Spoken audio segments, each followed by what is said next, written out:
নতুন বা বলতে গেলে নেক্সট ভিডিওতে চলে আসছি আমরা, যেখানে আলোচনা করব যে পূর্ণ ঘনটাকে বিস্তারিতভাবে আমরা জানার চেষ্টা করব এখানে।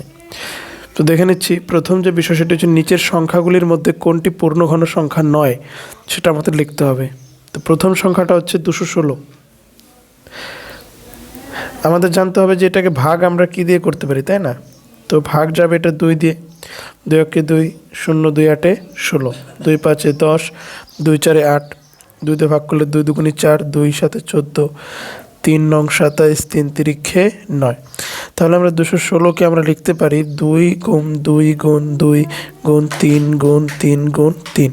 জোড়া জোড়া যদি করার চেষ্টা করি আমরা, এটার সাথে এটা, এটার সাথে এটা এবং এটার সাথে এটা, 2 গুণ 3, 2 গুণ 3, 2 গুণ 3, অর্থাৎ লিখতে পারি 6 গুণ 6 গুণ 6, মানে 6-এর এটা কী হয়ে যাচ্ছে, পাওয়ার 3 হয়ে যাচ্ছে।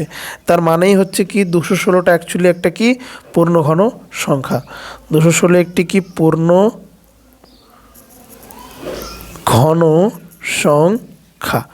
একেবারে সেম কনসেপ্ট আমরা এটাতে অ্যাপ্লাই করব, এটাতেও অ্যাপ্লাই করব, এটাতেও অ্যাপ্লাই করব। বাকি যতগুলো অঙ্ক দেখতে পাচ্ছি আমরা, সেখানে প্রতিটাতে আমরা এই নিয়মই আমরা অ্যাপ্লাই করে থাকবো, তাই তো? আচ্ছা, এর পরের বিষয় হচ্ছে যে নিচের সংখ্যাগুলিকে ক্ষুদ্রতম কোন ধনাত্মক সংখ্যা দিয়ে গুণ করলে গুণফল পূর্ণঘন সংখ্যা হবে সেটা হিসেব করে আমরা দেখি। তো প্রথম যেটা 675, আমরা এটাকে ভাগ করব। এটা 5 দিয়ে আমাদের ভাগ যাবে, 5 অক্ষে 5, 5 3 15, 5 5 25। আবারও 5 দিয়ে ভাগ করবো, 5 দুগুণী 10, 5 7 35। এখন 5 দিয়ে যাবে না, 3 দিয়ে ভাগ করতে আমরা এটাকে পারি, 3 9 27, 3 তিরিক্ষে 9। তার মানে 675 এটাকে আমরা কি লিখতে পারি, 5 গুণ 5 গুণ 3 গুণ 3 গুণ 3। তুমি যদি ঠিকমতো লক্ষ্য করো এখানে দেখতে পারবে যে 5-এর সাথে একটা 3 হয়ে যাচ্ছে, এখানেও এটা হয়ে যাচ্ছে, কিন্তু একটা 3 যেন থেকে যাচ্ছে নাকি, এটার একটা হয়ে যাচ্ছে, এটারও হয়ে যাচ্ছে, এটার হচ্ছে না। তার মানে আমরা যে অঙ্কের বিষয় সেটা হচ্ছে কোন সংখ্যা দিয়ে গুণ করলে সেটা একটা পূর্ণ ঘন সংখ্যা হবে। তাহলে আমরা এখান থেকে বুঝতেই পারলাম যে অ্যাকচুয়ালি এর সাথে যখন আমরা 5 গুণ করব, 5 গুণ করে পাই, কি করে পাই 5 গুণ করে দেখি আমরা, 5 গুণ 3 গুণ 5 গুণ 3 গুণ 5 গুণ 3, যখন এটা হচ্ছে তখন 15 গুণ 15 গুণ 15, তাই তো? তাহলে আমরা এখানে অ্যাকচুয়ালি বলতে পারবো যে এই যে প্রথম সংখ্যাটা 675 এর সাথে 5 গুণ করলে সেটা একটা কি হয়ে যাবে, পূর্ণঘন সংখ্যায় পরিণত হবে। তাহলে লিখবো এখানে আমরা 675 এর সাথে 5 গুণ করলে সেটি একটি পূর্ণ ঘন সংখ্যায় কি হয়ে যাবে, পরিণত হয়ে যাবে। বাকি যতগুলো অঙ্ক এখানে দেওয়া আছে প্রতিটাতে সেম কনসেপ্ট, 200-এরও সেম কনসেপ্ট, 108-এরও সেম কনসেপ্ট, 121-এরও সেম কনসেপ্ট, 1225-এরও কি সেম কনসেপ্ট এখানে ইউজ হবে।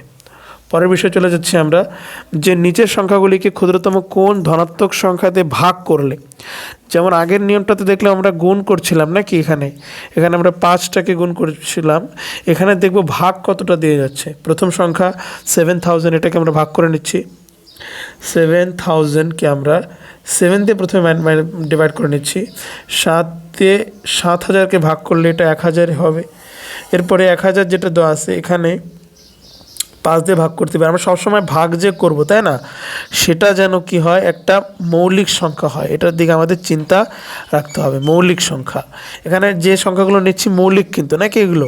আচ্ছা, 5 দুগুণী 10, 5 0 0 এখানে হয়ে যাচ্ছে। আবারও 5 দিয়ে ভাগ করছি, 5 4 20 0, আবারও 5 দিয়ে 5 8 40, এবং এরপরে 2 4 8, 2 দুগুণী 4। আচ্ছা, 7000কে আমরা তাহলে কি লিখতে পারবো, আমরা এখানে 7 গুণ 5 গুণ 5 গুণ 5 গুণ 2 গুণ 2 গুণ 2। আচ্ছা, এখানে দেখতে পাচ্ছি যে 5-এর সাথে ভালো এটা ম্যাচিং হচ্ছে, এখানে এটাও কি হয়ে যাচ্ছে, ম্যাচিং হচ্ছে, এটাও এখানে ম্যাচিং হচ্ছে, কিন্তু বাকি একটা 7 কি পড়ে থাকছে। যেহেতু ভাগ আমাদের করতে বলছে, তাহলে আমরা এখানে কি লিখব, যে 7 ভাগ করে পাই, করে পাই।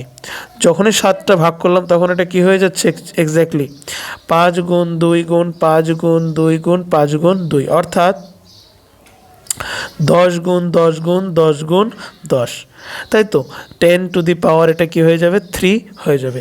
তাহলে আমরা এখানে কি লিখতে পারবো যে এই 7000-এর সাথে আমরা 3 ভাগ করে আমরা 3 না, এখানে এটা হয়ে যাবে আমাদের 7 ভাগ করে আমরা একটি পূর্ণ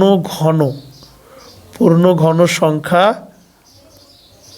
পাই বা পেয়ে থাকি, যেটা লিখতে পারি আমরা এখানে। ওকে, কনসেপ্টটা বোঝা গেল। এইভাবে আমাদের বাকি যে অঙ্কগুলো দেওয়া আছে এখানে সেগুলো করতে হবে, যেমন 2662, 4394, 6750 এবং বাকি 675। ওকে, আমরা প্রত্যেকেই 1 থেকে 20 পর্যন্ত সংখ্যার ঘন বের করার চেষ্টা করি। তাহলে এটা আমরা ট্রাই করি। আমরা যেরকম 1-এর যে ঘন সেটা এক্স্যাক্টলি 1 গুণ 1 গুণ 1, তার মানে এককে 1 এককে 1, মানে এটা 1 হচ্ছে। 2-এর যখনই আমরা কিউব লিখবো আমরা, তখন এটা 2 গুণ 2 গুণ 2, অর্থাৎ 2 দুগুণী 4, দুগুণী কী হয়ে যাবে, এটা 8 হয়ে যাবে। 3-এর যখনই আমরা এটাকে কিউবের লেখার চেষ্টা করব, 3 গুণ 3 গুণ 3, অর্থাৎ 27 বা 27। যখন আমরা 4-এর করার চেষ্টা করব তখন এটা কী হয়ে যাবে, 4 গুণ 4 গুণ 4, অর্থাৎ 4 4 16, 4 16 64। এইভাবে বাকি যে বিষয়গুলো আছে সেটা তোমরা করার চেষ্টা করো, বাকিগুলো করতে হবে। ওকে, দ্যাটস ইট। এরপরের বিষয় যে 1000, এটা একটা মানে বিষয় যেটা দুটো সমষ্টিভাবে প্রকাশ করতে পারি আমরা এটাকে। 1 7 2 না, এটা শুধু ফ্যাক্ট একটা মাথায় রাখতে হবে, এটা রাখতে হবে যে হার্ডি রামানুজন সংখ্যা কাকে বলে, তাই তো 1 7 2 9 হচ্ছে সেই সংখ্যাটা। ওকে, থ্যাংক ইউ। এই ভিডিওতে মোটামুটি এই বিষয়টুকুই থাকলো, তোমরা যতটা হয় সেটা চেষ্টা করবে বোঝার। বাকি যদি ভালো লাগে তাহলে নিশ্চয়ই লাইক, শেয়ার অ্যান্ড কমেন্ট অবশ্যই করবেন। কোনো ভুল ত্রুটি বা কোনো সাজেশন দিতে হলে আমাকে নিশ্চয়ই জানাবেন। ধন্যবাদ।